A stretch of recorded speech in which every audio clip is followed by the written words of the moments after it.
I'm Donna Blanchard, and this is your ThinkTech News for Wednesday, October 28th, 2015.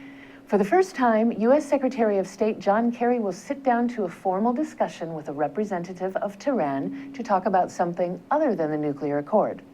The Iranian Foreign Minister, Mohammad Javad Zarif, and the Foreign Minister of Russia, Sergei Lavrov, will sit down with Mr. Kerry and others in Vienna later this week to discuss the Syrian civil war.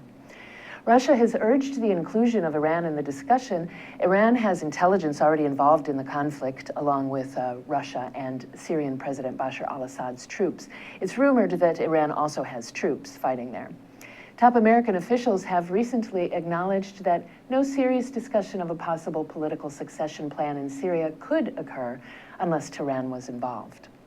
Antony Blinken, the Deputy Secretary of State, preparing for Friday's talk, says he hoped Iran could play a positive role in supporting a political transition in Syria. The Ayatollah Ali Khamenei won't be there. He refused any direct negotiations alongside the United States, but they will be there along with Russia, the United States, Britain, France, Germany, Egypt, Jordan, Qatar, Saudi Arabia, Turkey, the United Arab Emirates will all be at the table together with Iran. The president of the Palestinian Authority, Mahmoud Abbas, spoke to the United Nations Human Rights Council today and appealed for United Nations intervention to defuse the recent wave of violence between Palestinians and Israelis. Tensions have heated up recently. In a series of random stabbings and shootings, 58 Palestinians and 22 Israelis have been killed. 2,100 Palestinians and 127 Israelis have been wounded in violent attacks. President Abbas called for strong and decisive intervention, saying it is no longer useful to waste time in negotiations just for the sake of negotiations. What is required is the ending of the occupation in accordance with international legitimacy.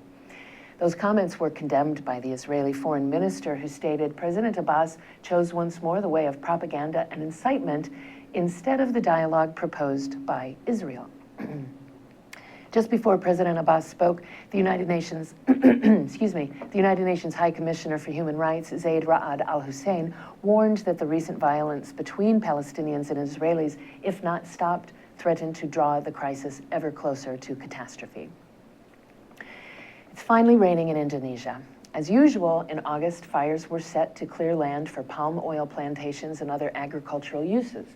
This year, there was an especially long dry season, which, coupled with the effects of El Nino, made the fires in haze the worst on record.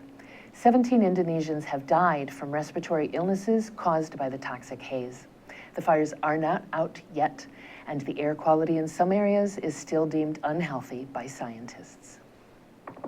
In U.S. news, House Republicans nominated Representative Paul Ryan of Wisconsin to be the 62nd Speaker of the House, replacing the recently retired John Boehner. The young architect of sweeping budget and tax reform proposals will have his work cut out for him. He told reporters, "We are not going to have a House that looks like it did the last few years.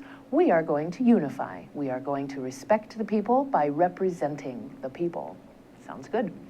And Donald Trump has been advised to cut his losses in Iowa as Ben Carson, the retired neurosurgeon, has edged him out of popularity there.